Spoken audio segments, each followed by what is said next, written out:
Right, settle in. This one's a long one, so if you drift off halfway through, that's honestly the whole point of tonight. I want to talk about Star Wars, not the films themselves, not lightsabers and the Force and all that. Well, a bit of that, it's unavoidable, but the stuff sitting underneath it, the behind-the-scenes mess, it's something I keep coming back to lately. This is a franchise that's been running for very nearly 50 years now, and underneath all the merchandise, and the theme parks and the bedtime story familiarity of it, there's an enormous amount of genuinely strange, occasionally sad, occasionally very funny human history. Real people who nearly got fired. A production that very nearly fell apart in the middle of a desert. A toy company that sold actual cardboard IOUs at Christmas because they hadn't made the toys yet.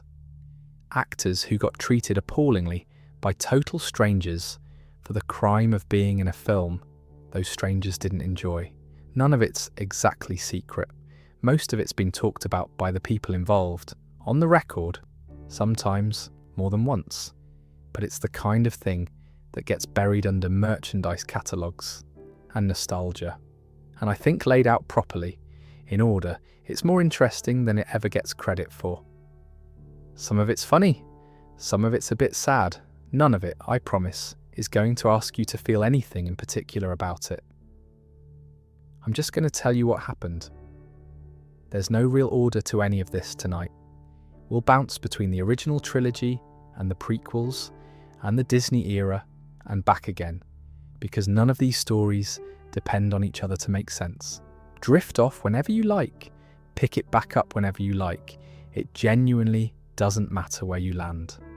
I've tried to keep each bit fairly self-contained for exactly that reason. I should say up front, a couple of these stories do touch on some heavier things.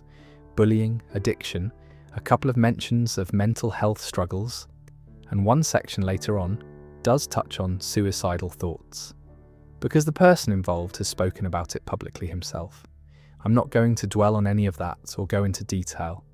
It's mostly there because the people involved chose to talk about it, and because, weirdly, most of those stories end somewhere better than they start. If you're new here, I do this kind of thing fairly regularly. Long, rambly history videos, good for falling asleep to. There's a subscribe button somewhere if you fancy it, but genuinely, no pressure. You're here to sleep, not to manage my channel growth for me.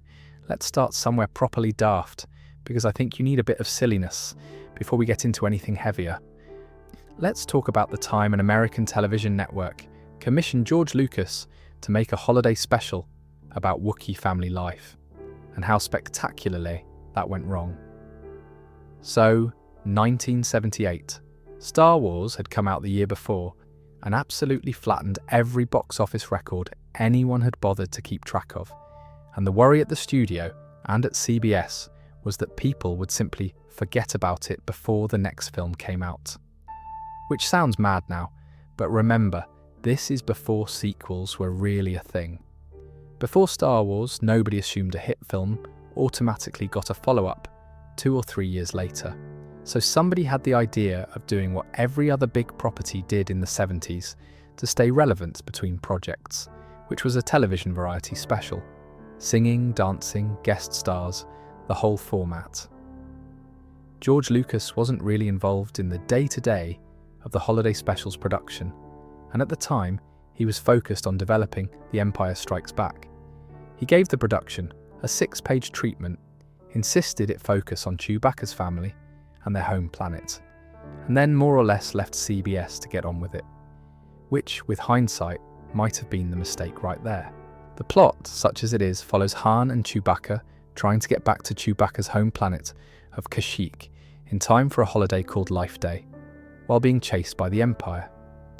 Along the way, we meet Chewbacca's dad, Itchy, his wife Mala, and his son Lumpy, who largely communicate in Wookiee sounds without understandable dialogue for extended stretches of screen time.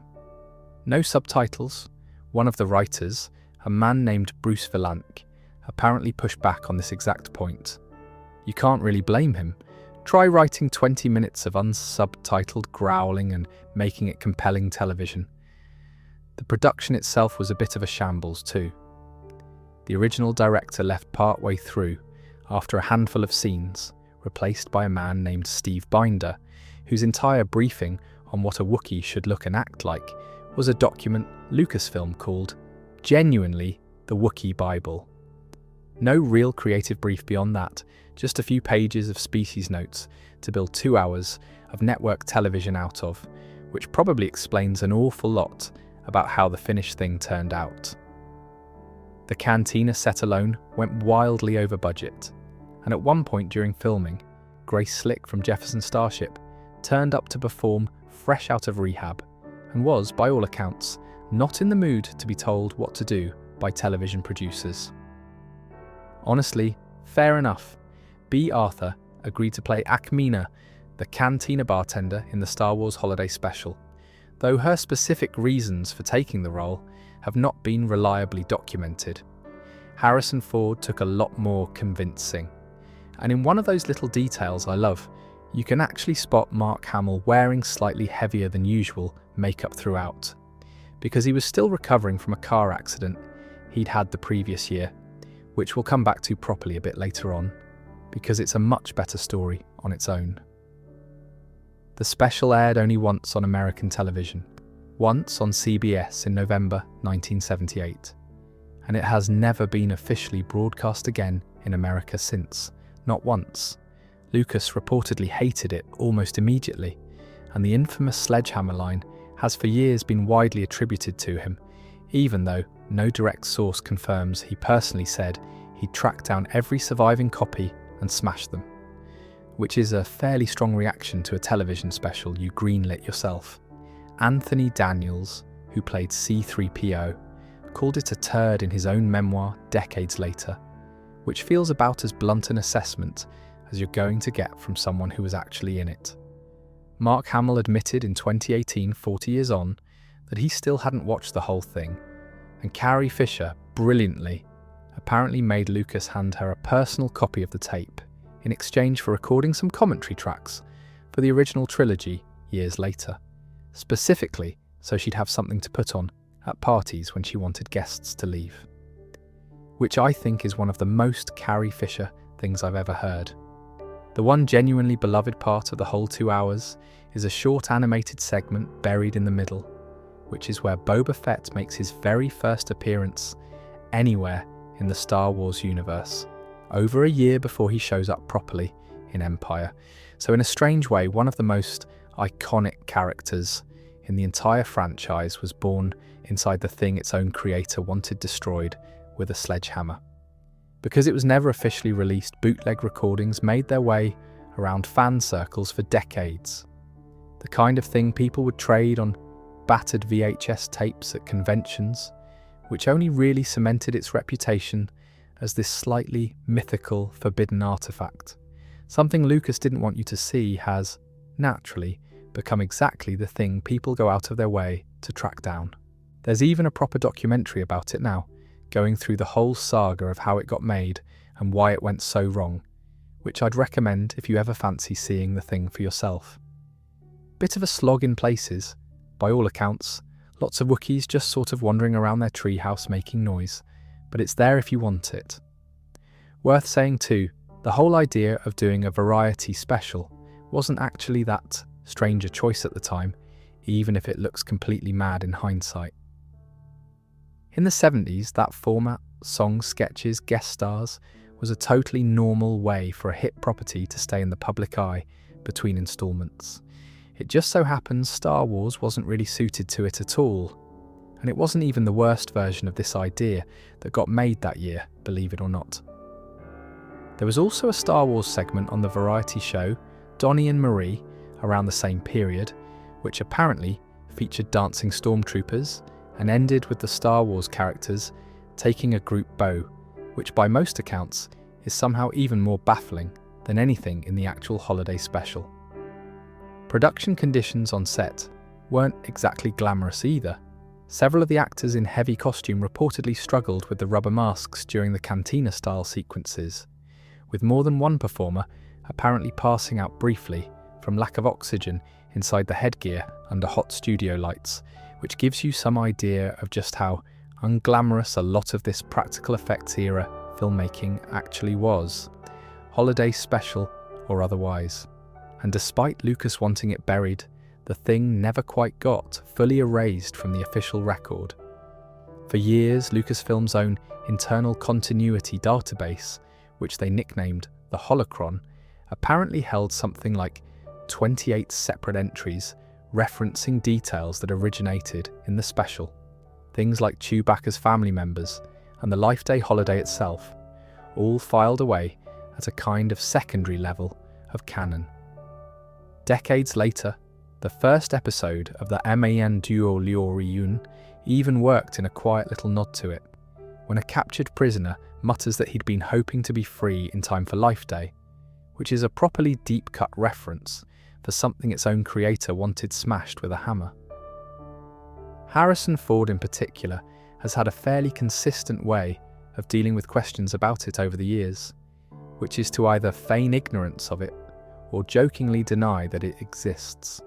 He appeared on a late-night talk show in 2006, nearly 30 years after it aired, and when the host brought it up, his first move was to act as though he genuinely had no idea what they were referring to, before eventually, reluctantly, admitting he remembered it existed at all, which fair enough really, some things you'd rather just let go quietly. It's also worth knowing that George Lucas didn't come away from this with nothing useful, in a roundabout way. He said since that the entire experience taught him a fairly important lesson, that handing creative control of his universe over to people outside his own close circle, even briefly, came with real risk attached. Some people who've studied his career closely reckon that lesson is part of why he became famously, sometimes excessively, protective over every detail of the prequel trilogy years later, controlling them far more tightly than he ever had the chance to with this one disastrous television special. For a long time afterward, despite how much everyone involved wanted to disown it, Lucasfilm's own internal records actually slotted the special into the timeline properly, placing the events somewhere between the first film and Empire Strikes Back, which I still find quietly funny. They didn't just want to forget it existed, they apparently kept careful track of exactly where it sat in the story, even while publicly pretending it didn't. It's a bit of a recurring pattern in television history generally, isn't it? The disastrous one-off special that nobody involved wanted made, that gets quietly buried and then becomes more famous specifically because it was buried. I think there's something properly human about that. Tell people they're not allowed to see something and you've basically guaranteed they'll go looking. Lucas spent decades trying to make this thing disappear, and arguably did more to keep it alive than if he'd just shrugged and let it air on a streaming service somewhere with the rest of the back catalogue. Anyway, that's the holiday special. A genuinely bizarre footnote that the franchise has spent nearly 50 years quietly trying to forget, and somehow never quite managing to. Let's go back further actually, to before any of that. Back to 1976, and the original film, before it was even called A New Hope, when it was just Star Wars and nobody involved had the faintest idea it was going to become anything at all.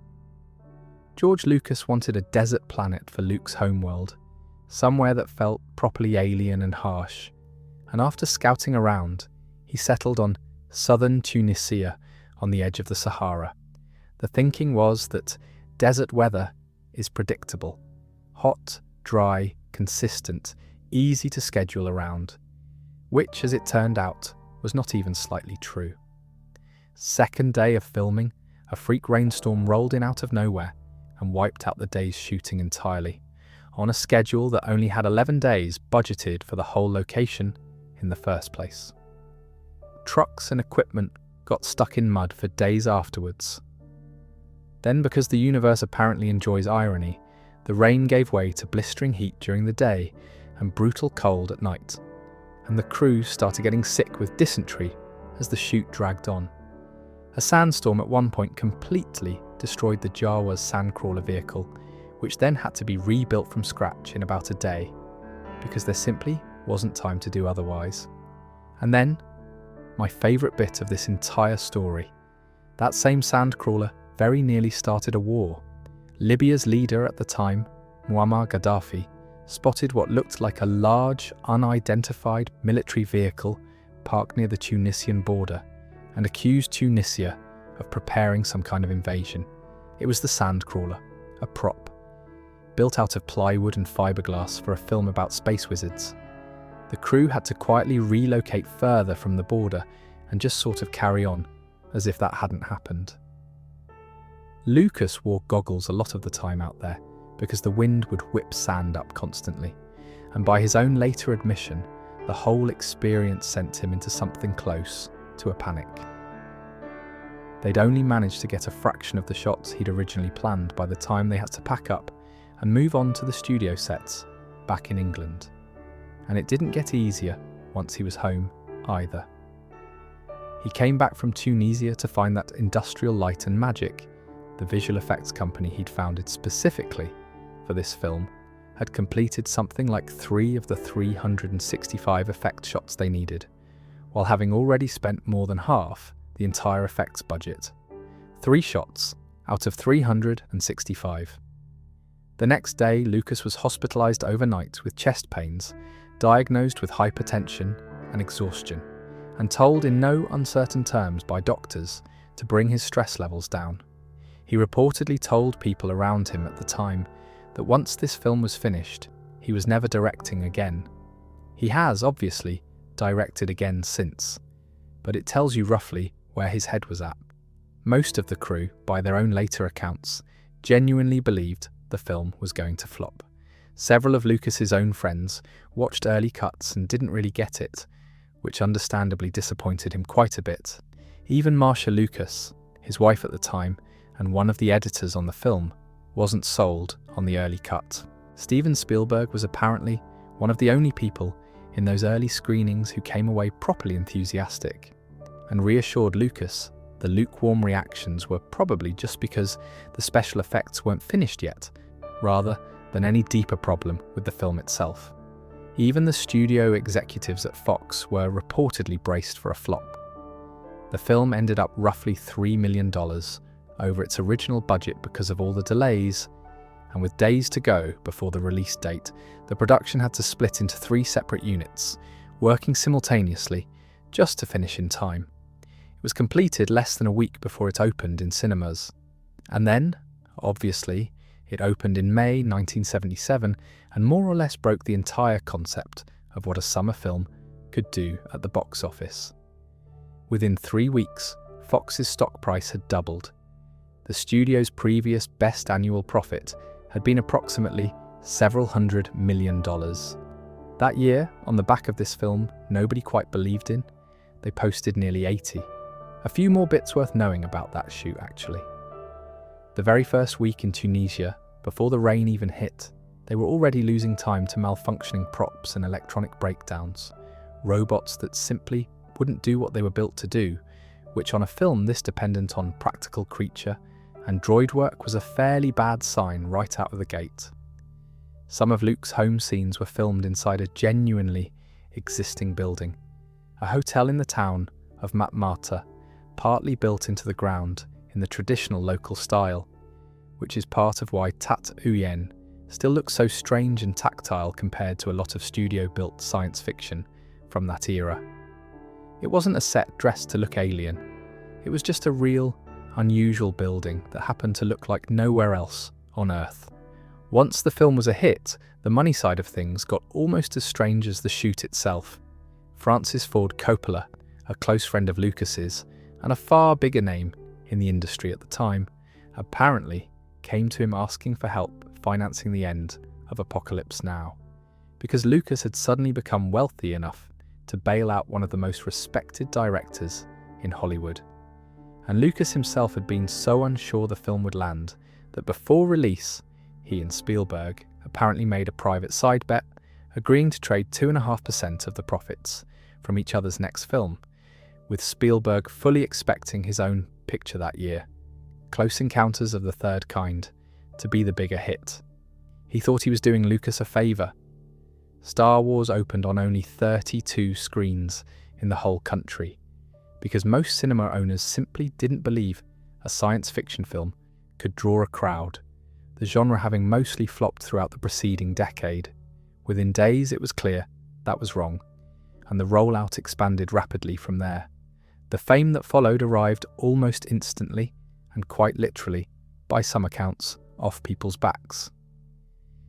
Harrison Ford apparently went into a record shop not long after release and had fans tear half his shirt off in excitement. Even the model makers and technical crew, the people who'd normally never get recognised for anything, started getting stopped for autographs. There's also a fairly tense bit right near the very end of the production that doesn't get mentioned enough. With the studio growing nervous about the schedule, slipping further and further, the production head at Fox eventually gave Lucas something close to an ultimatum, telling him bluntly that he had about a week left to finish or the whole project would simply be shut down regardless of how much had already been spent. That's the point where the crew split into those 3 separate units I mentioned, working different scenes simultaneously just to claw back enough time. Even then, Fox only agreed to release an extra $50,000, reluctantly, to cover the very last push, worth a few $100,000 by today's standards, which doesn't sound like much for a film that ended up changing the entire industry. The editing side of things was its own small disaster too.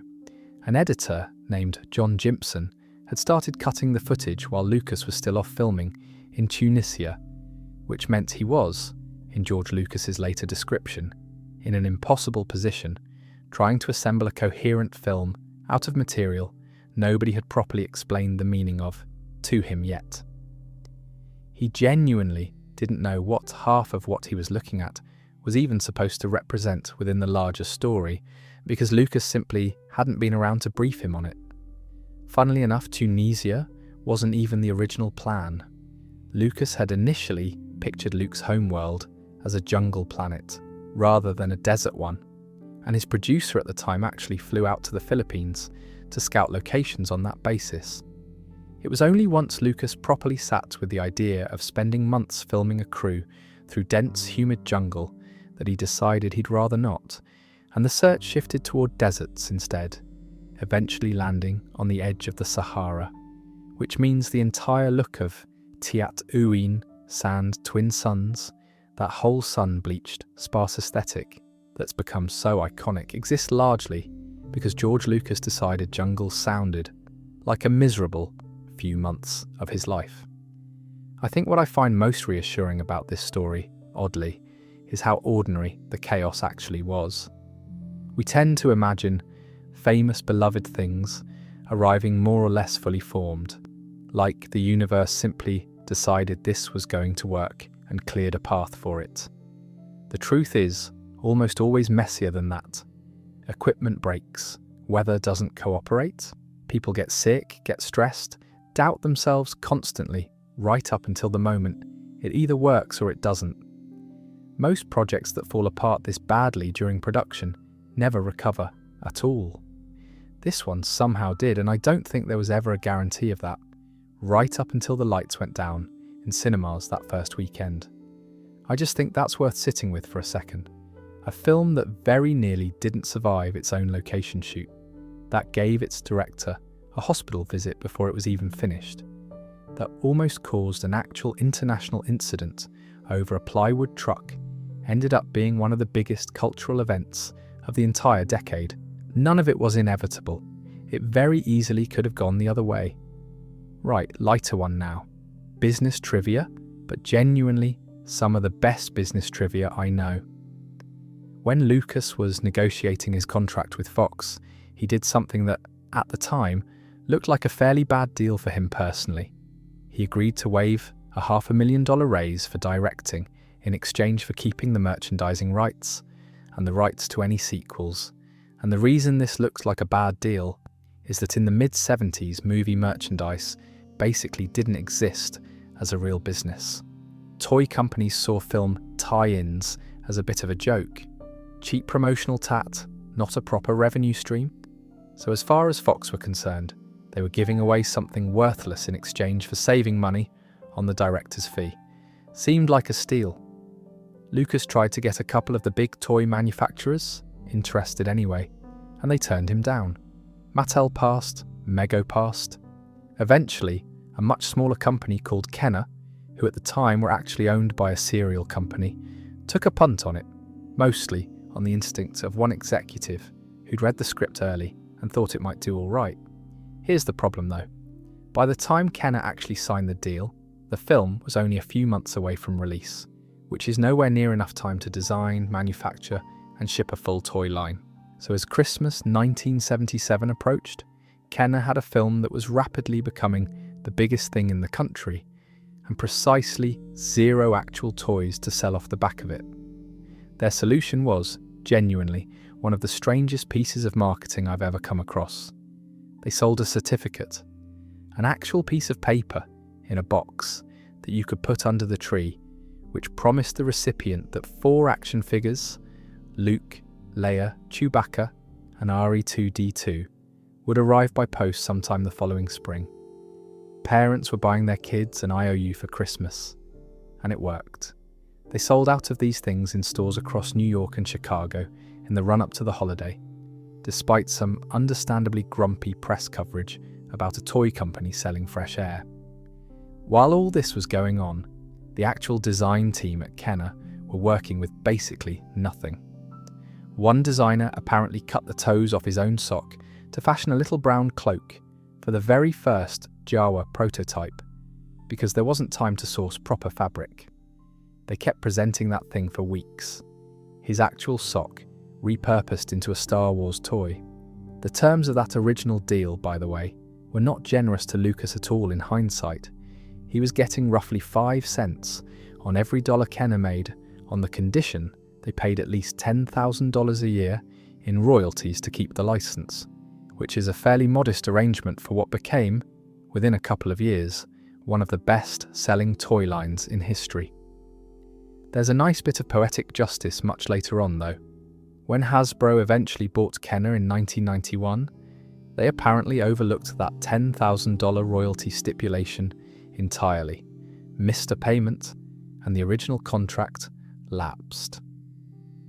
Lucas, who by complete coincidence had just announced he was making a new trilogy, then renegotiated from a position of enormous strength and ended up with a royalty rate close to 4 times better than the original deal. Fans at the time apparently nicknamed it George's Revenge, which I think is fair. A couple of years into the original deal, by the way, Lucas got fed up enough with how little he was actually making off it that he sent someone to renegotiate terms with Kenner's lawyers in person. And according to people who were in the room, that someone happened to be a fairly enormous bodybuilder who at one point during the meeting stood up, planted a foot on his own chair, flexed, and told the room he didn't want to hear any more arguing. Whether that's exactly how it played out or whether the story's grown a bit in the retelling over the decades, I genuinely don't know, but it's a brilliant image either way, and the renegotiated terms apparently did improve in Lucas's favour not long after. Not every toy made it to shelves either. Boba Fett's original action figure was supposed to come with a tiny rocket that could actually fire out of his backpack, which sounds charming until you remember this was being sold to small children.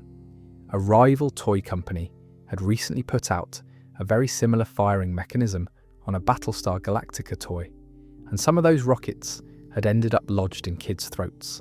Kenner scrapped the firing feature entirely before Boba Fett ever reached shop shelves, locking the launcher in place instead, which is why the few prototype figures that exist with the working version are now worth an absolute fortune among collectors.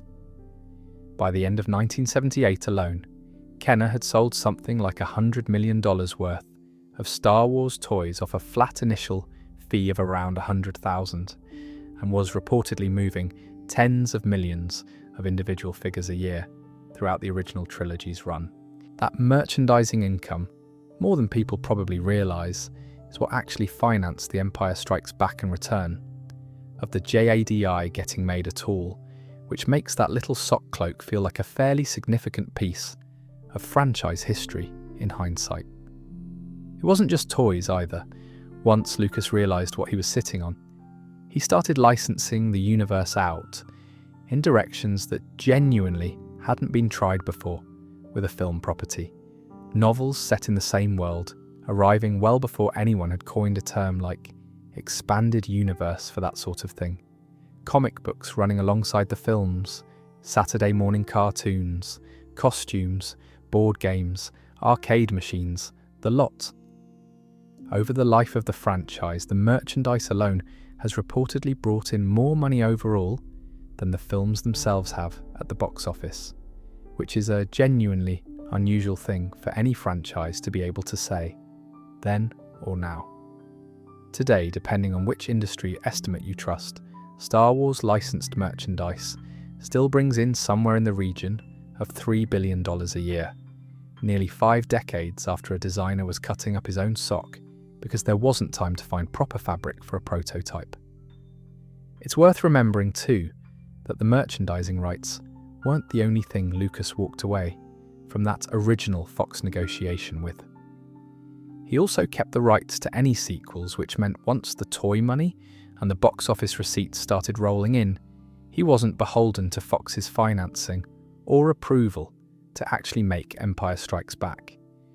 He could largely fund and control the next installment himself, on his own terms, which simply wasn't how the studio system normally worked at the time. One quietly underrated negotiation, struck years before anyone knew if the first film would even work, ended up buying him creative independence for the rest of his career. There's something quietly satisfying about how the whole arrangement turned out for Kenner too, the tiny company nobody else wanted to be, a serial company's toy division, taking a punt that bigger, more established names had already walked away from, ended up becoming one of the defining toy lines of the entire 20th century off the back of it. It's fairly easy to forget now, in an era where every single blockbuster arrives with a guaranteed toy line, a fast food tie-in, and a dozen other licensing deals locked in before the cameras even roll, that none of that was standard practice before this.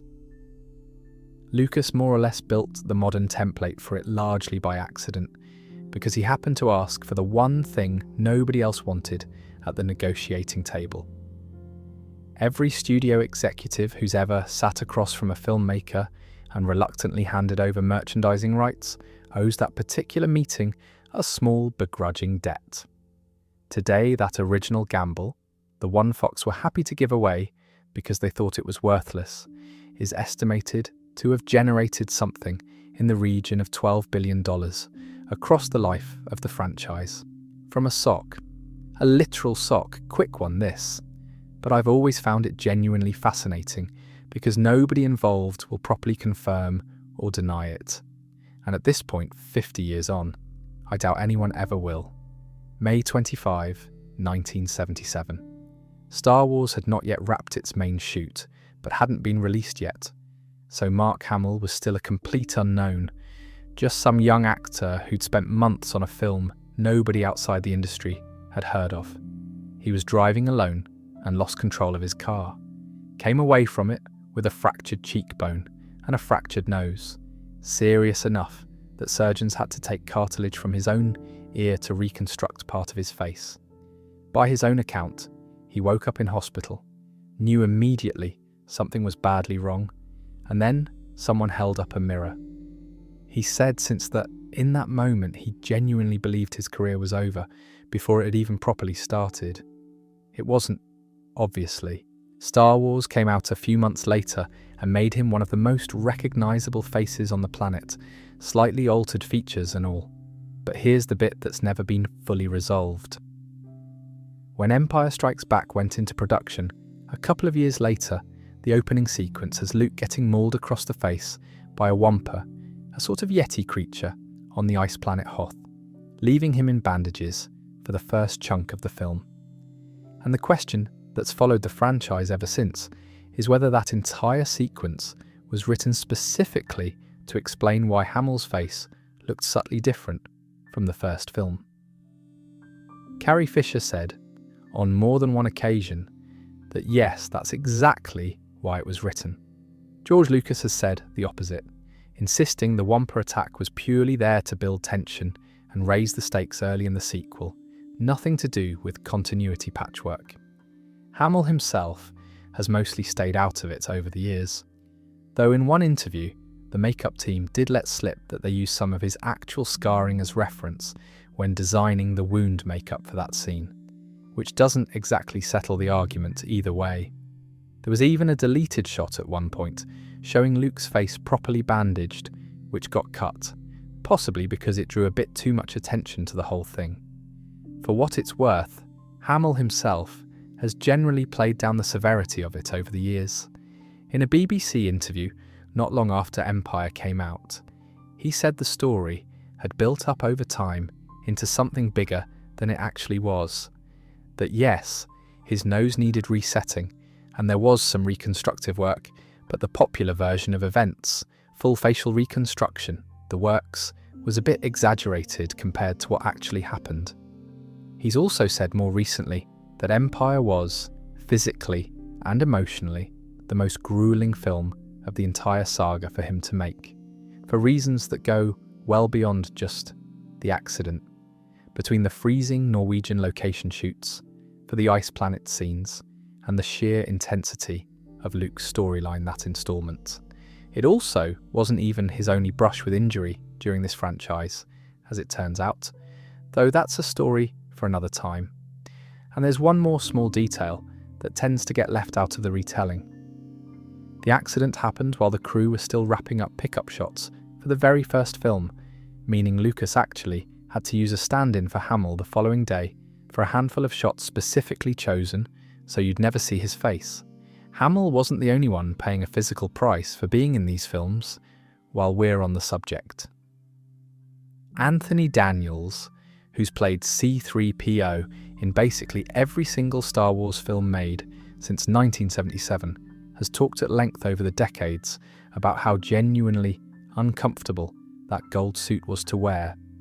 The original costume was built from rigid plastic with sharp internal edges, and Daniels has said he came away from the very first film with actual cuts on his body, from the inside of the suit rubbing against him during long days of shooting, on top of barely being able to sit down, see properly through the narrow eye slits, or hear much of anything through the headpiece.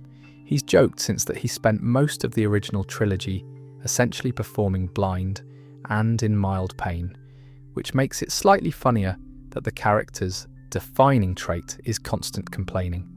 There's something almost funny about how differently the two of them have handled it publicly over the years, mind you.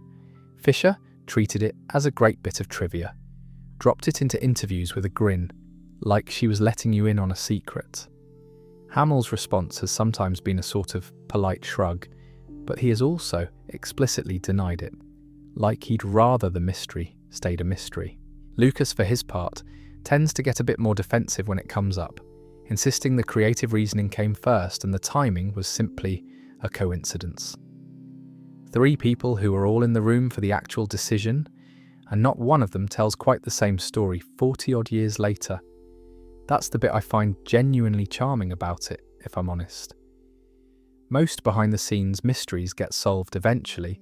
Somebody writes a tell-all book, somebody else corroborates it, and that's that. This one's just sort of sat there for decades, slightly unresolved, slightly contested, and nobody involved seems especially bothered about finally settling it one way or the other. It does make you look at that whole opening stretch of Empire a bit differently once you know the backstory, even if the truth of why it's there will probably never be fully confirmed. A genuinely cold, miserable shoot on real snow, with an actor who'd nearly lost his career a couple of years earlier to an accident that may or may not have quietly written its way into the script. There's something I find quite touching about that era of filmmaking generally, actually, the physical cost of it. Before so much of this kind of work moved onto computers, making a film like this meant real bodies in real suits, in real discomfort, real injuries that happened to real people, and then had to be written around or covered up or quietly worked into the story. It's a far cry from how a lot of these franchises get made now, with actors performing against green screens in motion capture suits. The discomfort moved somewhere else entirely. Not necessarily better or worse, just a completely different relationship between the people making the thing and the thing itself. Worth saying too, for anyone who likes a properly unresolved mystery, that none of the official making of documentaries over the years have ever fully settled it either, despite having access to basically everyone who was in the room at the time. You'd think with enough decades and enough anniversary specials, somebody would just say it plainly, on the record, one way or the other.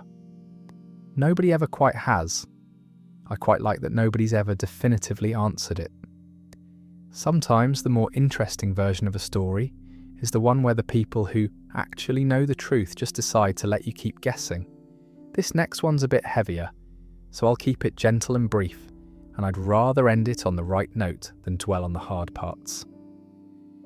In 1999, a kid named Jake Lloyd, 10 years old at the time, became famous for playing young Anakin Skywalker in The Phantom Menace, beating out something like 3,000 other children who auditioned for the part. By all accounts from people who worked with him, he was a genuinely sweet, confident, switched-on kid on set. Anthony Daniels, who'd been doing this franchise since 1977 by that point, described him in his own memoir as remarkably mature and self-assured for his age. The film came out, made an absolute fortune at the box office, and despite many positive reviews, was also criticised, including, unfortunately, criticism aimed squarely at a child's performance. Lloyd later described his school years afterwards as, in his own words, a living hell. Kids would make lightsaber noises at him in the corridors. It's the kind of casual cruelty that's depressingly common with anything involving children and fame, and for years the story that got repeated was a fairly straightforward one. Bullied kid, quits acting, still struggles. The fuller picture, as it usually does, turned out to be a bit more complicated. Lloyd's mother spoke publicly a few years back and offered some context that doesn't get mentioned nearly as often. She said there's a history of schizophrenia on his father's side of the family, that his own psychiatrist agrees it was very likely always going to develop, regardless of anything that happened with the film, and that she'd actually managed to shield him from most of the worst online harassment by keeping him away from the internet as a kid. She's been fairly clear that she doesn't think the backlash caused his later struggles, even if school itself wasn't always kind to him. What's true either way is that things got difficult for him as an adult. There was an arrest in 2015 during a high-speed chase, after which he faced public attention over his mental health struggles and a tougher period a few years after that.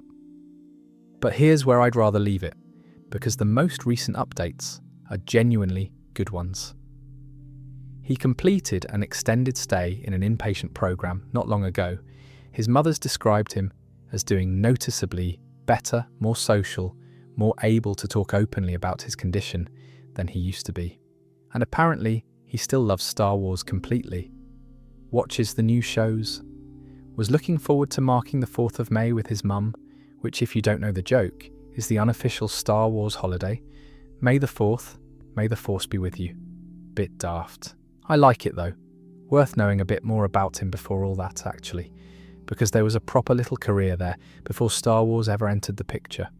He'd appeared in a handful of episodes of the medical drama ER as a young kid, then had a fairly high-profile role opposite Arnold Schwarzenegger in the Christmas comedy Jingle All the Way, which is presumably part of why he stood out from roughly 3,000 other children who tried out for the part of young Anakin in the first place.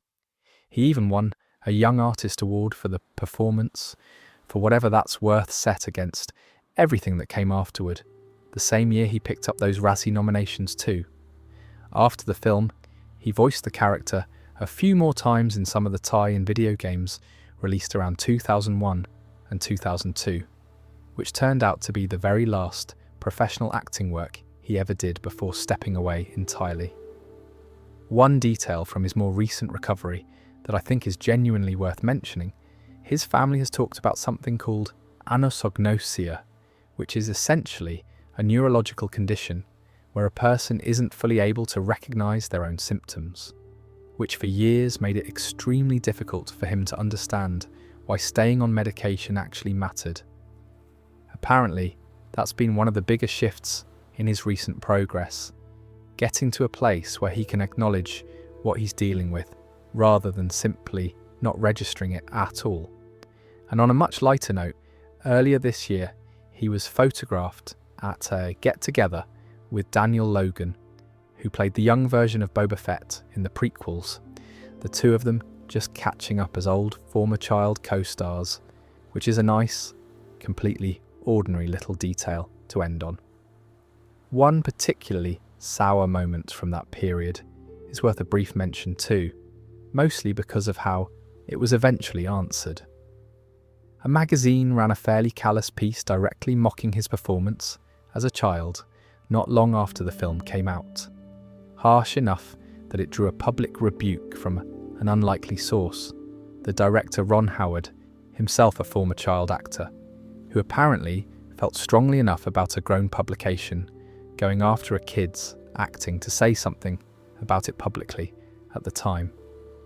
It's a small thing, but I think it says something decent about how some people in the industry reacted even when plenty of others didn't. His later legal troubles, for context, stemmed from an incident in 2015 where he led police on a lengthy, high-speed chase across several counties after failing to stop for police, an episode that has been discussed in the context of his mental health struggles, but was reported at the time as reckless driving and resisting arrest. His mother has said that during his time in custody, afterward, he was initially denied his psychiatric medication, and that it took roughly 10 months before a placement at a proper treatment facility became available, simply because of how limited that kind of care can be to access even when a family is actively trying to get someone help.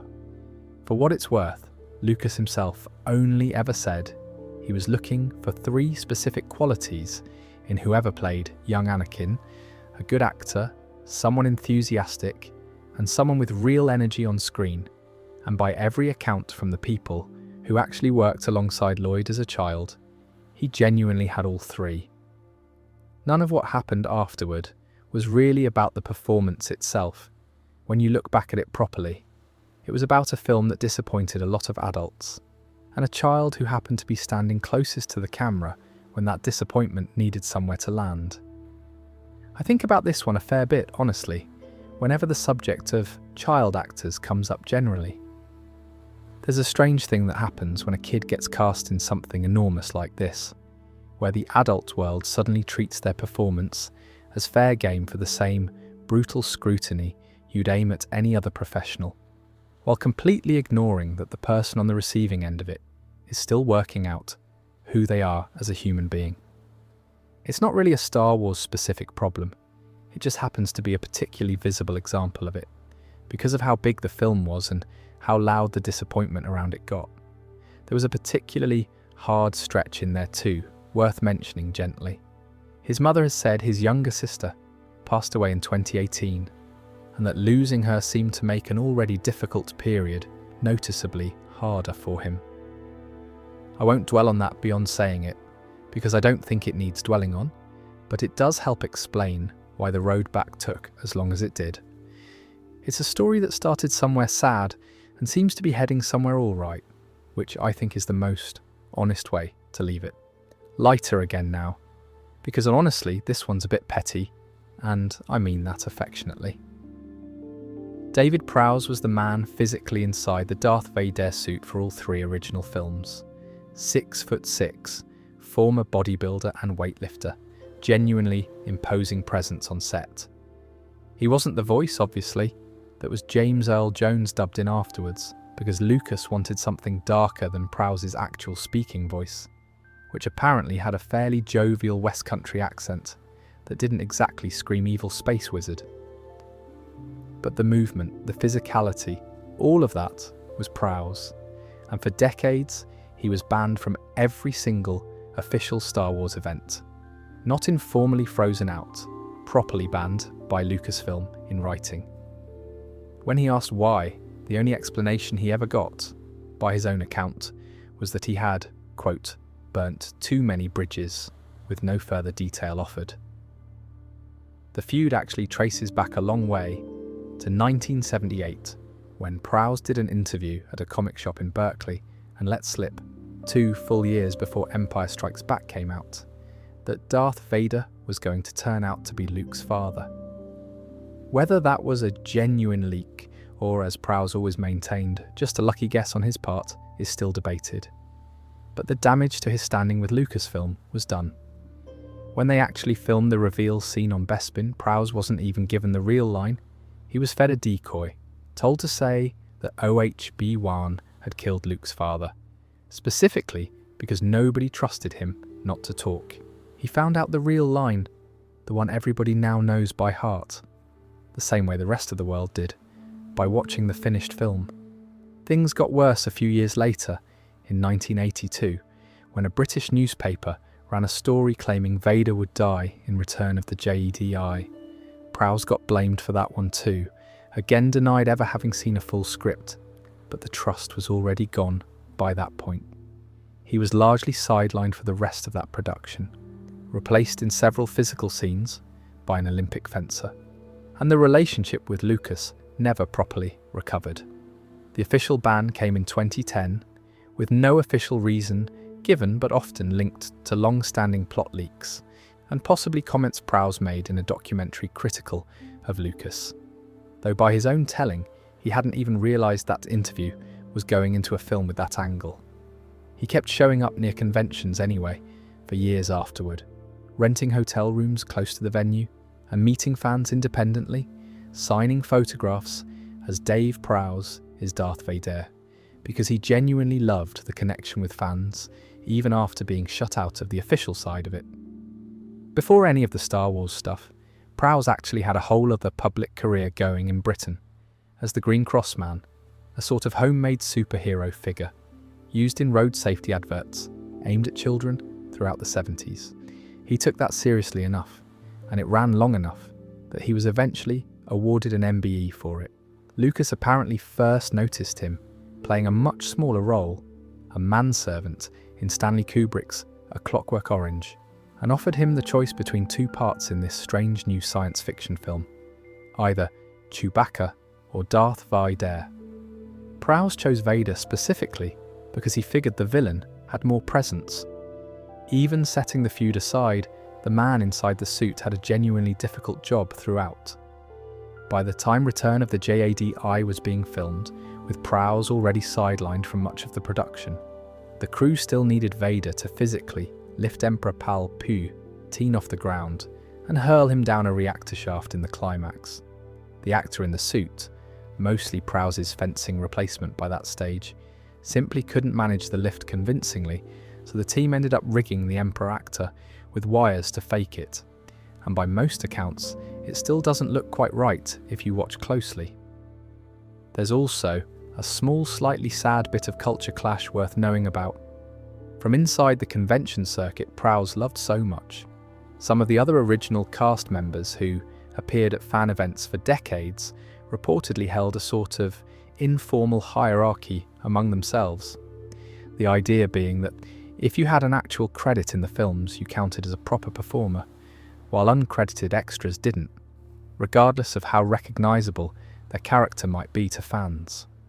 One actor who played a background rebel pilot once grumbled, only half joking, that Kenny Baker, who played R2-D2, was practically the most popular person on the entire circuit, despite spending the films folded inside a small dome-shaped robot, while plenty of actors, who'd actually shown their faces on screen, got a fraction of the attention. There's one more layer to the Prowse story that I think makes the whole thing land a bit harder, actually. Despite physically playing Vader across all 3 original films, spending years building the character's movement and presence, Prowse never actually got to perform the big unmasking moment at the end of Return of the Jedi, when we finally see the face underneath the helmet. That role went instead to a different actor, Sebastian Shaw, brought in specifically for that one scene. Prowse had reportedly been told earlier on that he would be the one seen and heard in that moment, only to learn much like the father revealed 2 films earlier that the production had quietly gone a different direction without including him properly in that decision either. There's a nice little bit of trivia that connects Prowse to his eventual co-star too. Before any of this, he'd actually been lined up to play a Minotaur-style creature in a fantasy film called Sinbad and the Eye of the Tiger, and lost that role to another tall, broad performer who went on to spend the rest of his career as Chewbacca instead. 2 actors, both cast largely for their size and physicality, swapping roles in an unrelated film years before they'd end up standing next to each other in a galaxy far, far away. There's a broader pattern here too, I think, about how unevenly credit tends to get handed out on productions like this generally. The voice got a famous actor's name attached to it. The face eventually went to someone else entirely for one pivotal scene. The man who actually built the physical performance, the walk, the posture, the sheer looming presence of the character, for years, ended up fighting for recognition for most of his life and getting properly banned from the thing he helped create. Suit performers and stunt people generally get a rough deal in this industry when it comes to who the public actually associates with a role, and Prowse's whole saga is a fairly stark example of exactly that. It's a strange shape for a working relationship to take.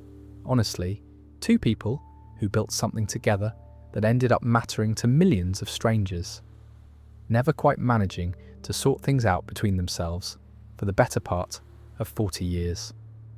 You'd think enough time would eventually smooth something like that over. Sometimes it just doesn't. He died in 2020, and to his credit, Lucas put out a tribute praising the legacy Prowse brought to the role, calling it essential to making the character work on screen.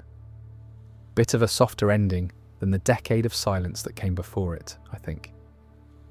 2 stubborn men, a few decades of bad blood over a leak that may or may not have even been real, and a reconciliation that only really arrived once it was too late to matter. Carrie Fisher was 20 when the first film came out, and by every account I've ever read, she was funnier and sharper than basically anyone else involved in the franchise, on or off screen. She's also one of the few people in this entire story who consistently refused to let anyone else control the narrative around her, which I think is worth sitting with for a moment before we get into the harder bits. When she came back for The Force Awakens in 2015, decades after the original trilogy, she later said in an interview that she'd been expected to lose more than 35 pounds for the role. Her own words on it were something like, "They don't want to hire all of me, only about 3/4. And she didn't just quietly go along with that and stay silent about it either. She said it plainly to a magazine that the industry's obsession with weight and appearance was, in her words, properly messed up, and that being told to essentially shrink herself back into a role she'd originated decades earlier said more about Hollywood than it did about her. She also spoke openly, for years, about her own struggles with addiction and what was then called manic depression, now more commonly referred to as bipolar disorder. Not as some tragic secret somebody else uncovered, but as something she chose to talk about herself, repeatedly, often with the same dry humour she brought to everything else. She wrote books about it, gave interviews about it, genuinely seemed to think the shame around addiction and mental illness did more damage than the conditions themselves, and tried to chip away at that publicly for most of her adult life. She died in December 2016, not long after wrapping her work on the last JDI, after going into cardiac arrest on a flight. A toxicology report afterward found several substances in her system, and a friend has since suggested she may have been pushing herself fairly hard around that period, between the pressure of the role and some old habits resurfacing. I won't pretend to know the full picture there. Nobody outside her immediate circle really does. There's a whole separate side to her career that doesn't get talked about nearly enough alongside all of this too. For years, away from acting entirely, she worked quietly as one of Hollywood's most sought-after script doctors. The person studios would bring in, often uncredited, to fix dialogue and punch up scenes on other people's films when something wasn't landing right. It's a fairly thankless, behind-the-scenes job, the sort of work that rarely gets a name attached to it publicly, and she was apparently very good at it, trusted by major directors, precisely because her instincts for a funny, honest line of dialogue were so sharp. She also turned a lot of her own difficult material into a one-woman stage show and a memoir called Wishful Drinking, taking genuinely hard subjects: the addiction, the diagnosis, growing up as the daughter of two enormously famous parents, and finding a way to make audiences laugh about it without ever pretending it had been easy. That's a difficult balance to strike, and by most accounts, she pulled it off properly well. Anyone who met her around convention circuits or junkets in her later years also tends to mention her small dog, Gary, who travelled with her constantly and became something of a minor celebrity in his own right, turning up in red carpet photos and interviews, looking thoroughly unbothered by the whole thing. She had a similarly blunt sense of humour about the famous gold bikini costume from Return of the Jedi 2, which has followed her around in pop culture for 40 years now. Rather than treating it as some sort of embarrassing relic she'd rather forget, she tended to lean into it with the same dry wit she brought to everything else, making jokes in interviews about the practicalities of the thing, and at one point, reportedly telling a younger actress on a later film, only half joking, that any future Leia would have to fight for her outfit and not end up a slave like she did. Her daughter, Billie Lourd, said something afterward that I think captures this better than anything I could add. She said her mother had battled addiction and mental illness her whole life, that she'd ultimately died of it, and that she'd always been open about it on purpose, to push back against the shame and stigma surrounding both. Billie said she believed her mother would have wanted her death to be used to encourage other people to be open too, and to push for proper funding for mental health support, rather than treated as some private tragedy to be quietly tidied away. She had a fairly famous habit too, of saying the exact thing everyone else in a room was thinking, but too polite to say out loud, which by most accounts made her enormously good company, and occasionally a nightmare to sit next to at a press junket if you were the one trying to keep things on script. People who worked with her on later films have described her wandering off topic mid-interview to make a joke at her own expense, or at the franchise's expense, or at whichever journalist happened to be in front of her, with absolutely no regard for whether it made good headline copy. It generally did make good headline copy as it happens, which I suspect she knew perfectly well. It's not really a Carrie Fisher specific problem either, if I'm honest, even if she's a particularly sharp example of it. The same expectation gets applied to more or less every woman who stays visible in this industry past a certain age.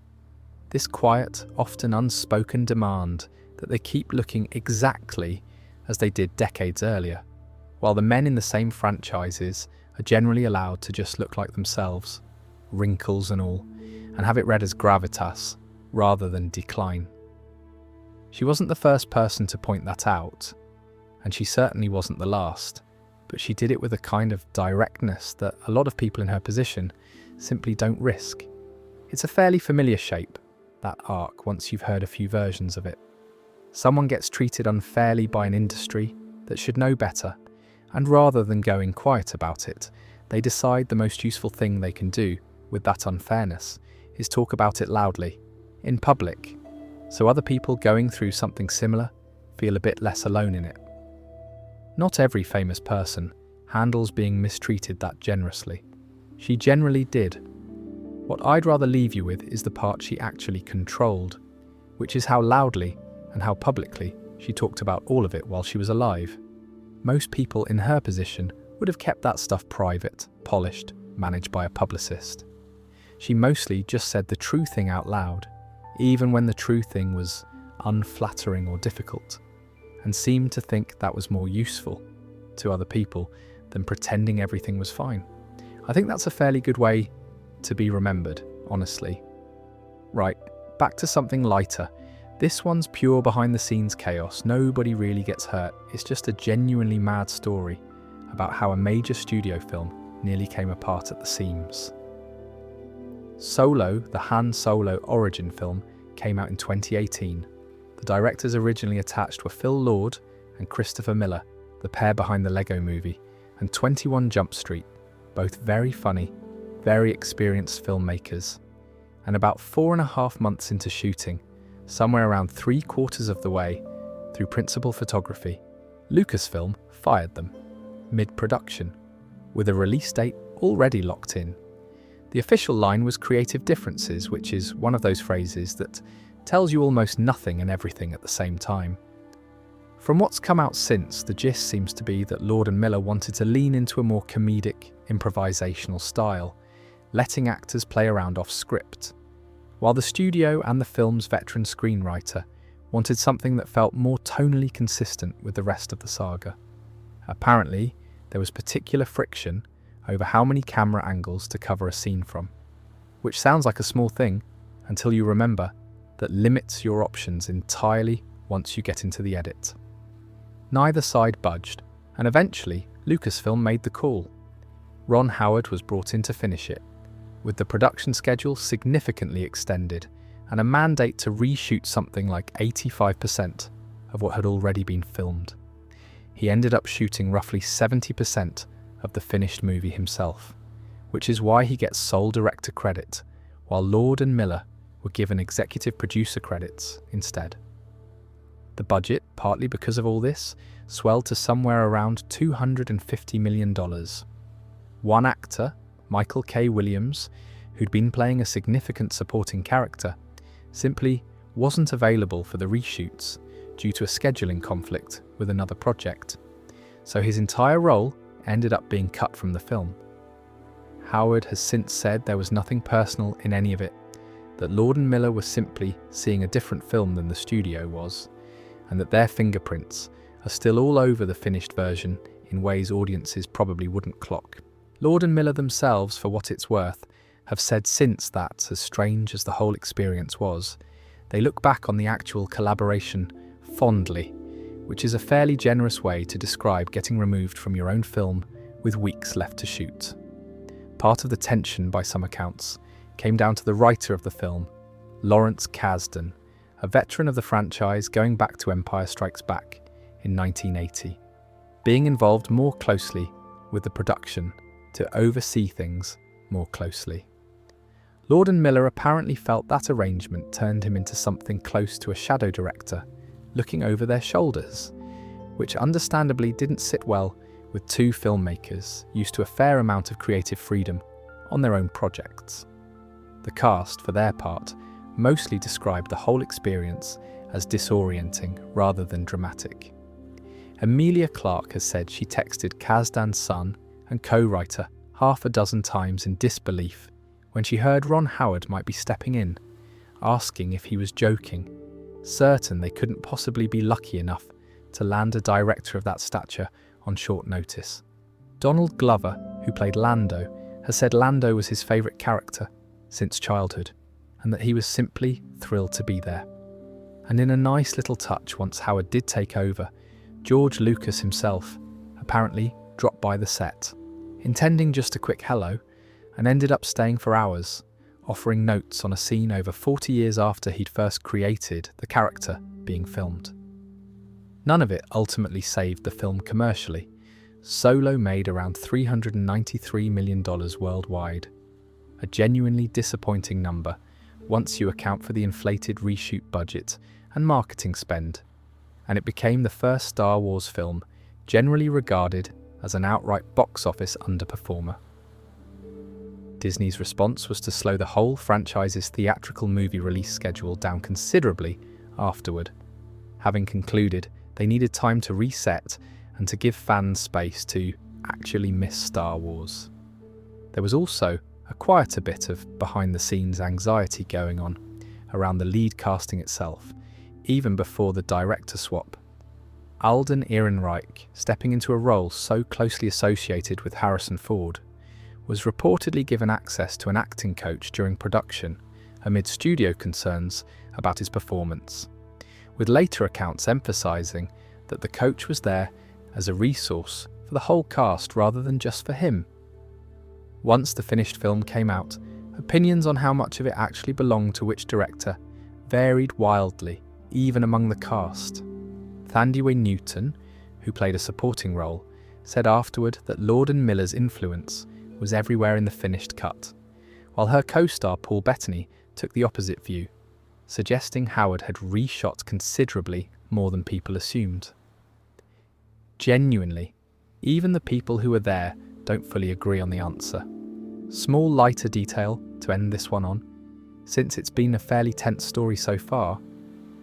There's a long-running theory, which Lucas himself has apparently never confirmed, that Han Solo's surname was partly inspired by the red plastic party cups that are everywhere at American gatherings. The Solo Cup company having been around for decades before the character existed. So somewhere in the DNA of one of cinema's most iconic characters is apparently a brand of disposable cups. Make of that what you will. It happens more often than people probably realise on big franchise filmmaking generally. This tension between a studio wanting something tonally safe and consistent, and a director wanting to bring their own distinct voice to it. Most of the time, it gets resolved quietly, through notes and compromise, long before anyone outside the production even hears about friction. This is just one of the rare cases where it became public, mid-shoot, in the most dramatic way possible, mostly because of how far along they already were when the decision finally got made. There's a quiet little postscript to all this too. Alden Ehrenreich, the actor who took on Han Solo for this one film, has never returned to the role since, and there's been no official word from Lucasfilm on whether he ever will. Whatever you make of the finished film, that's a slightly odd legacy for a performance, originating a beloved character's younger years in a single outing, and then the door just sort of quietly closing behind it.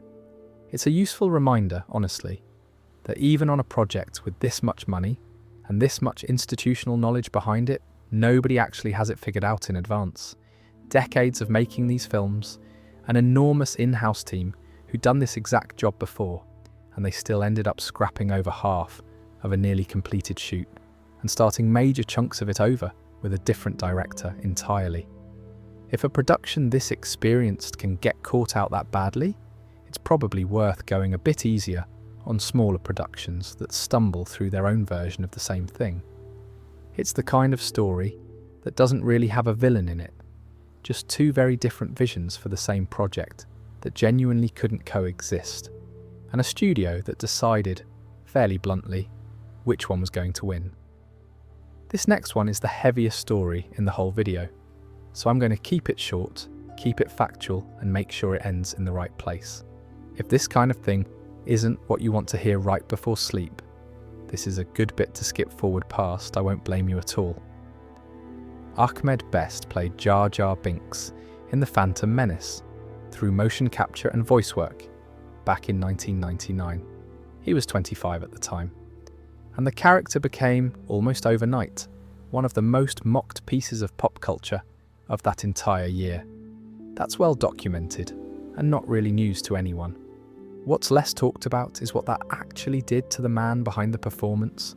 Best has said in interviews that he received genuine death threats over the internet, that strangers would come up to him in person and tell him he'd ruined their childhood, which is, as he's pointed out himself, a difficult thing to hear at 25 years old, having put real work into a role.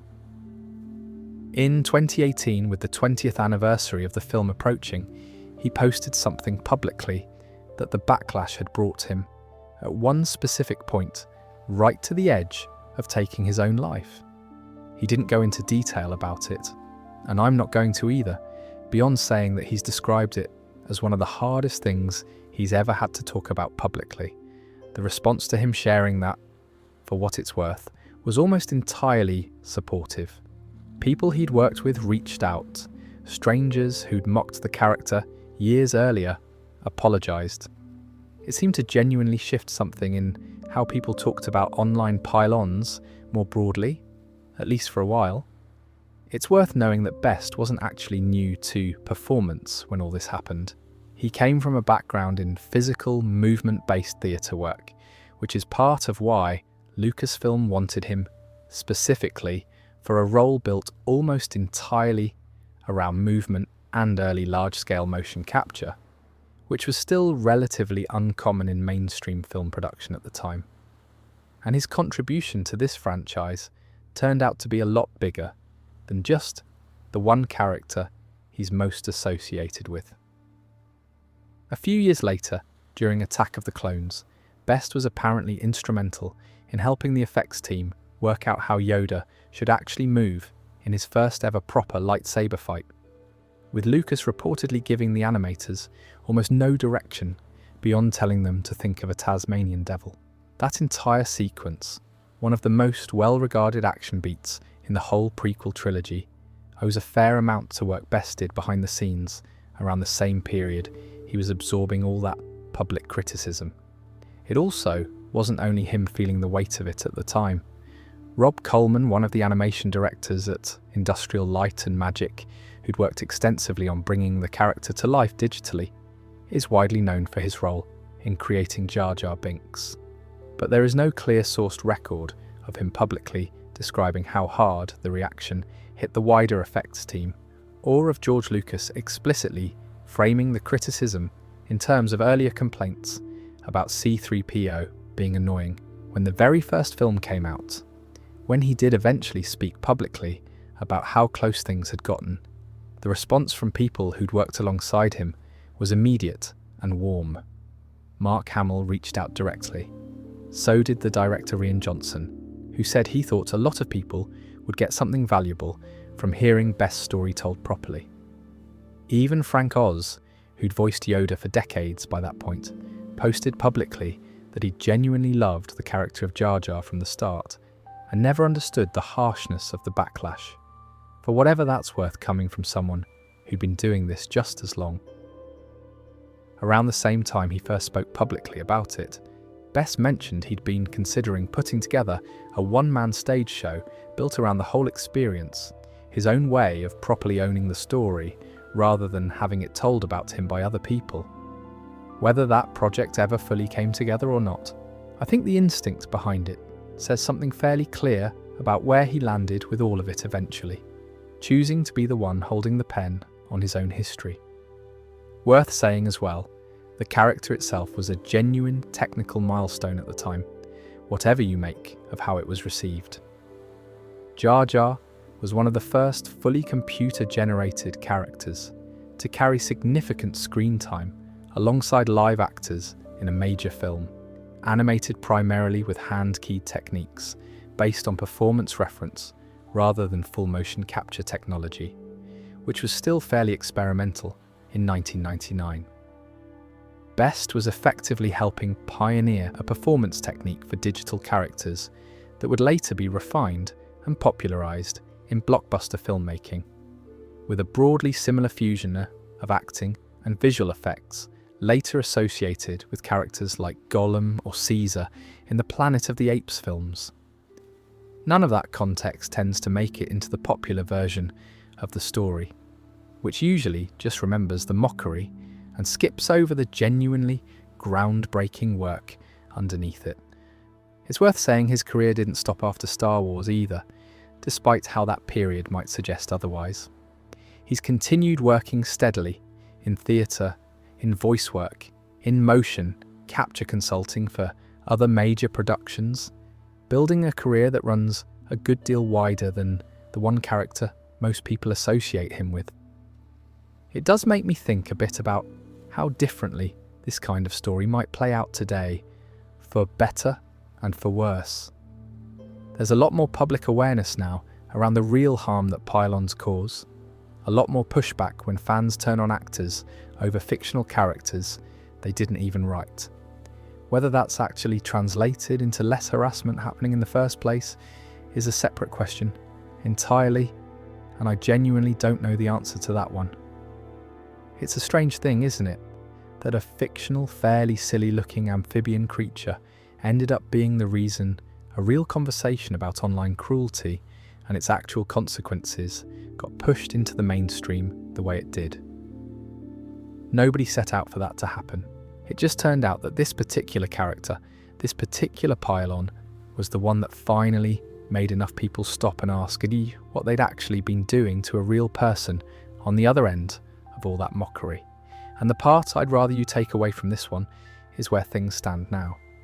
A few years back, Best returned to the Star Wars universe properly, playing a Jedi named Kelleran Beck in the kids' game show Jedi Temple Challenge, and later in the Man Dulor Ian, in a flashback sequence that's actually quite tender. He said it wasn't an easy yes for him, that he genuinely had to sit with the decision for a while before agreeing, but that he still loves this franchise enormously. More than people probably assume given everything he went through with it. Getting that kind of welcome back, on his own terms, after everything, feels like a properly decent place to leave this one. If anything in that touched a nerve for you personally, it might be worth talking to someone about it, a friend, a doctor, whoever feels right. You don't have to carry that sort of thing alone.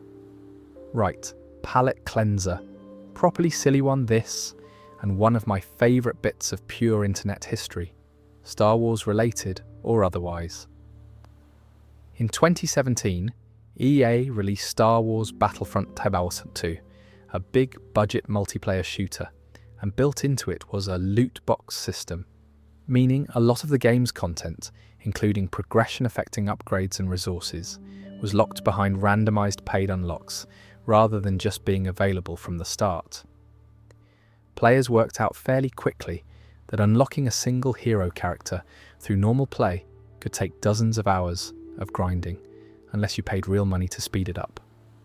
One frustrated player posted on the game's official Reddit page, pointing out they'd spent $80 on in-game currency and still didn't have access to Vader, and an official EA community account replied, trying to defend the system with a line that's now become genuinely infamous. The reply said the intention was to give players a sense of pride and accomplishment for unlocking different heroes. People did not respond well to that phrase. At all. The comment got downvoted so heavily, so quickly, that it became, by a truly enormous margin, the single most downvoted comment in Reddit's entire history, eventually settling somewhere around 683,000 downvotes. For comparison, the second most downvoted comment ever, which belonged to someone who'd literally asked people to downvote them as a joke, sat at roughly 24,000. It wasn't close. The fallout was real too. This wasn't just an internet pile on that fizzled out. The backlash got loud enough that it reportedly contributed to wider regulatory and public scrutiny of loot boxes. In a few places, EA ended up pulling the premium currency entirely just before launch, and the whole episode is generally credited with accelerating a broader shift in the games industry away from overt pay to win mechanics and toward a greater emphasis on cosmetic monetization instead. Several years later, Guinness World Records gave EA an actual, official entry for it. Most downvoted comment on Reddit, which I imagine is not the kind of record anyone in their marketing department was hoping to add to the trophy cabinet that year. To give you a proper sense of how badly the maths worked out for ordinary players, early estimates suggested it could take somewhere around 40 hours of straight gameplay to earn enough in-game currency to unlock a single major hero character without spending anything extra. The original complaint that sparked the whole thing came from a player who'd already paid around $80 for in-game crystals on top of the game's normal price, only to discover none of it could actually be used to unlock heroes like Vader at all. Once the backlash hit properly, EA did walk things back fairly quickly, cutting the cost of unlocking hero characters by something like 75% within days, which didn't go down brilliantly either.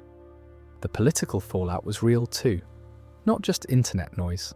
The controversy got cited directly by at least one American senator the following year as part of the reasoning behind proposed legislation aimed at restricting loot box-style mechanics in games marketed to children, and it's still regularly referenced today as one of the defining moments that pushed the wider games industry toward cosmetic-only monetization instead of anything that affects actual gameplay or progression.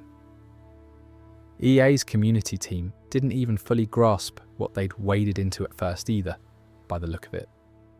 They followed up on that same thread a little while later with another reply, attempting to explain their reasoning around daily credit earn rates and reward tuning in fairly dry corporate language, while the original comment kept climbing toward its eventual record. It's a strange thing to watch happen in real time, a company trying to calmly de-escalate a situation using exactly the kind of detached, jargon-heavy tone that had caused the anger in the first place. The game itself, worth saying, wasn't actually badly reviewed on the whole. Critics generally liked the core gameplay, the visuals, the single-player campaign. It was specifically the multiplayer progression system that became the lightning rod, which is a useful reminder that sometimes the thing that defines how a piece of entertainment gets remembered isn't the work itself at all. It's one specific decision about how people are made to pay for it. There's a small irony buried in this one that I quite enjoy. The character at the center of the original complaint, the one players couldn't unlock without paying or grinding for dozens of hours, was Darth Vader, who in the actual films is presented as basically unstoppable, terrifying, immensely powerful. In the game, he became a symbol of exactly the opposite: corporate friction, a thing standing between a paying customer and the experience they thought they'd already bought.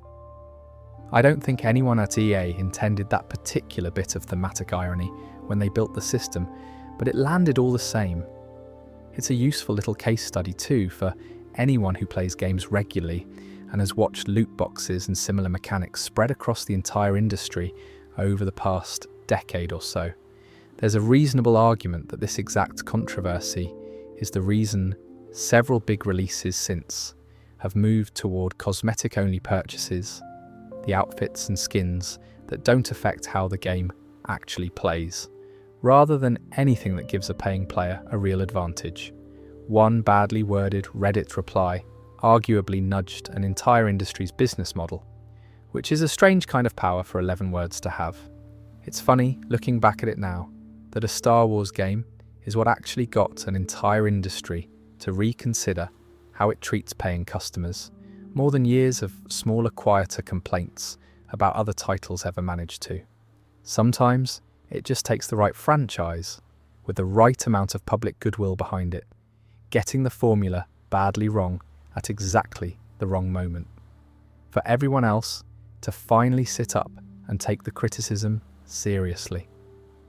There's also something worth saying about the player who started the whole thing, the one who simply asked a fair question about what they'd paid for. They had no idea at the time they were about to trigger one of the bigger consumer pushbacks the games industry had seen. They just wanted to know where Darth Vader had gone. Sometimes the people who end up changing something this big aren't trying to make a point at all. They're just mildly annoyed and happen to say so in the right place at the right moment. It's a genuinely odd thing to think about. Of every single comment ever posted on that entire website, across every subject imaginable, the single most collectively disliked one is a corporate community manager trying to defend microtransactions in a Star Wars video game. There's something almost fitting about that. Kelly Marie Tran played Rose Tycho in The Last Jedi, released in late 2017, the first woman of colour to take a lead role in any Star Wars film, and the response from a section of the fandom was, frankly, vile in a way that goes well beyond ordinary film criticism. Her page on Wikipedia, the fan-run Star Wars encyclopedia, got vandalised repeatedly with racist and vulgar edits, badly enough that the site hosting it had to publicly step in, lock the page down, and condemn what had happened. Online, she was on the receiving end of months of harassment that targeted her ethnicity and her appearance specifically, not the character, not the performance, her. By June 2018, she'd had enough and deleted every single post from her Instagram account, replacing the bio with just one line, afraid but doing it anyway. A couple of months after that, she wrote an essay for the New York Times about the whole experience, and it's genuinely worth seeking out if you haven't read it, because she didn't shy away from how badly it had affected her. She described going down what she called a spiral of self-hate for months, into what she termed the darkest recesses of her own mind, tearing herself apart, putting strangers' words above her own sense of worth. She connected it back to a lifetime of smaller, quieter versions of the same thing, growing up as a Vietnamese American kid who used to stop speaking her own first language at school because other children mocked her for it. Several of her co-stars spoke up publicly in her defense around that time, which presumably helped, even if it doesn't undo any of what had already happened. Mark Hamill among them, John Boyega too, the director Rian Johnson as well. What I think makes the ending of her essay worth remembering is what she chose to close it with. She wrote that she became the first woman and first person of colour to direct a Star Wars film, and then revealed something a lot of readers hadn't known, that Kelly wasn't actually her birth name. Her real name, she wrote, was Lone, and she was just getting started. She wasn't actually the only cast member from that era of the franchise to step back from social media over harassment either. Daisy Ridley, who played the lead character Rey across that entire trilogy, left her own accounts a couple of years earlier, after facing a similar wave of abuse over an entirely unrelated post about gun control that had nothing to do with the films at all. It says something fairly uncomfortable about that period of fandom, that two of the trilogy's lead actresses both ended up walking away from public platforms within a few years of each other. Tran's own background makes the whole episode land even harder, honestly. Her parents were refugees from Vietnam, and her father had apparently been homeless as a child there, before eventually moving to America and working at a Burger King to support the family once they'd settled. She herself worked at a yogurt shop as a teenager, specifically to save up money for headshots. The standard grinding starts so many actors go through long before anyone knows their name. She's kept building since all of this, going on to voice the lead role in Disney's Raya and the Last Dragon, becoming the first Southeast Asian woman to front a major animated film for the studio.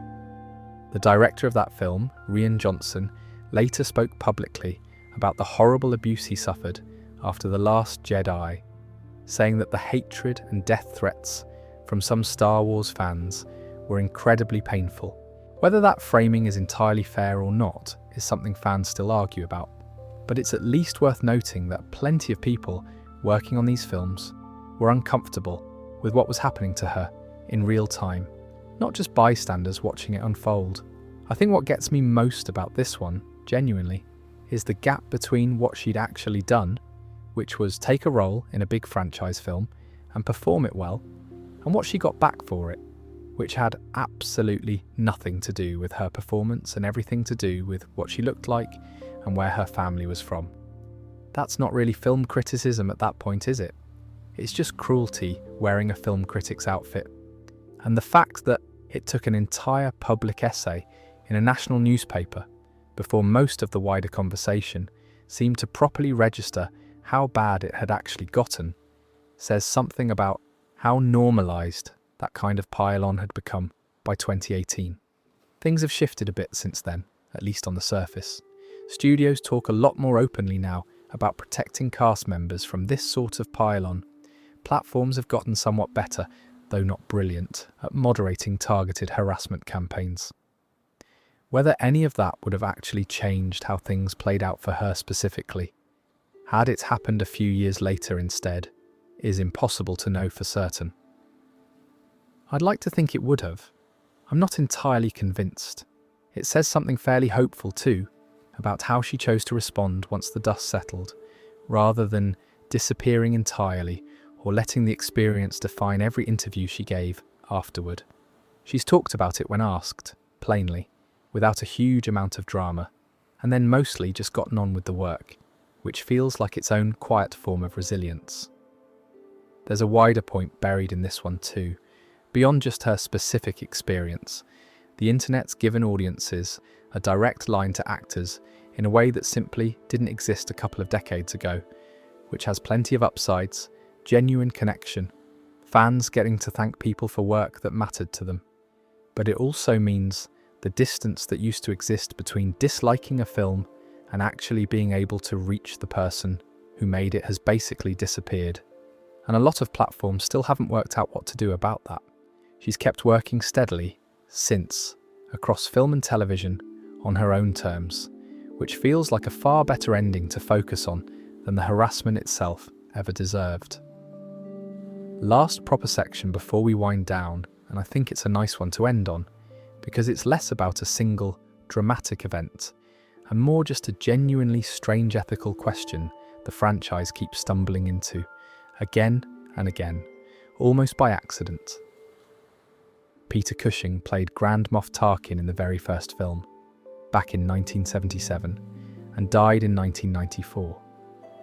Decades later, when Lucasfilm made Rogue One, a prequel set right before the original film, they wanted Tarkin in it properly, not just referenced, actually present, commanding scenes, so they recreated him. An actor named Guy Henry performed the role physically and vocally on set, and then visual effects artists digitally mapped Cushing's face on top of that performance to bring him back as he looked in his 40s. It's a genuinely controversial bit of filmmaking, and it stayed controversial. Lucasfilm paid Cushing's estate somewhere in the region of $37,000 for the rights to use his likeness that way, and the effects supervisor on the film, John Knoll, has defended the decision publicly, saying he didn't believe they'd done anything Cushing himself would have objected to. Not everyone agrees that's really his or anyone else's call to make on a dead man's behalf. There's actually been a legal case rumbling on about it for the last couple of years, brought by a production company claiming an old, unrelated contract from the early 90s gave them some say over how Cushing's image could be used in special effects. It finally got thrown out by a UK court fairly recently, but the underlying question, who gets to decide what happens to your face after you die, hasn't really gone away. It came up again a while later with a different actor entirely, Ian Holm, around rumours he might be recreated digitally for a different franchise after his death, even though there's been no publicly confirmed digital recreation of him, and it'll keep coming up, I'd imagine, as the technology keeps getting better. There's a gentler version of this same idea sitting elsewhere in the franchise too. James Earl Jones voiced Darth Vader from the very beginning, in 1977, for a fee that, by the way, was apparently only around $7,000 for that entire original film, which feels almost funny given what that voice went on to become. In 2022, by then in his 90s, Jones decided it was time to step back from actively voicing the role. Rather than the character simply falling silent or being recast outright with a new actor, he signed over the rights to his own archival recordings to a company that used artificial intelligence to recreate his voice as it sounded decades earlier, trained entirely on old recordings of him from the original trilogy. He was kept involved throughout, by all accounts, advising on how the character should sound, described by the sound team as something like a benevolent godfather looking over the whole process. Jones died in 2024. The voice, in some form, carries on. Carrie Fisher's situation sits somewhere between these two in its own way. After she died in 2016, unused footage of her from earlier Star Wars productions was repurposed, alongside some new material, to give Princess Leia a presence in the final film of that trilogy, one she never got to properly finish filming in life. The legal case around Cushing, for anyone curious about the specifics, centred on a small British production company that claimed Cushing had signed an agreement back in 1993. for an entirely unrelated, never completed project, which they said barred anyone, even his own estate after his death, from recreating his image through special effects without their specific permission. Lucasfilm's argument throughout was that any rights worth anything rested with Cushing's actual estate, who they had separately paid and reached agreement with, not a production company tied to a film that never got made. The courts ultimately agreed with Lucasfilm, but the case dragged on for the better part of 2 years before it was finally settled. Mark Hamill, interestingly, has had a gentler version of this same technology used on him, while he's still very much alive and able to consent to it directly.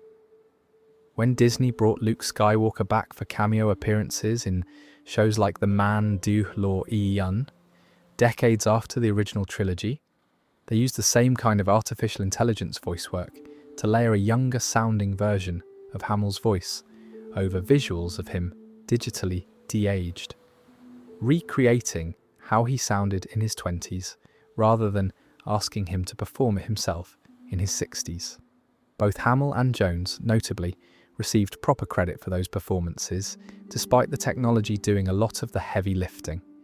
And there's one more detail from the James Earl Jones side of all this that stuck with me since I first read about it. The company doing that voice recreation work, Respicha, is based in Ukraine, and the engineer finishing up the final files for Jones's Vader voice in early 2022 was working through actual air raid sirens in the city of Lviv as Russia's invasion began, racing to get the files sent off before things got any worse. A genuinely strange thing to picture. Somebody finishing up the audio for a fictional space villain's voice while a real war is starting outside the window.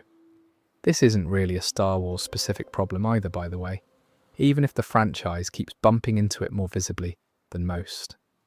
A documentary series about Andy Warhol used AI to recreate his voice reading from his own diaries a while back, with his estate's blessing. Another documentary did something similar with Anthony Bourdain, generating lines in his voice that he'd technically written but never actually spoken aloud, which proved a fair bit more controversial once audiences found out, because nobody had told them clearly which bits were synthetic. Families and estates are having to decide, often with very little precedent to guide them, whether a synthetic version of someone's voice or face for a documentary, an advert, or a film is an act of tribute, or something closer to exploitation. There isn't a clean answer yet, and I'm not sure there's going to be one anytime soon, given how fast the technology keeps moving relative to how slowly the actual ethics conversation tends to catch up. I'll be honest, I go back and forth on how I feel about all this myself.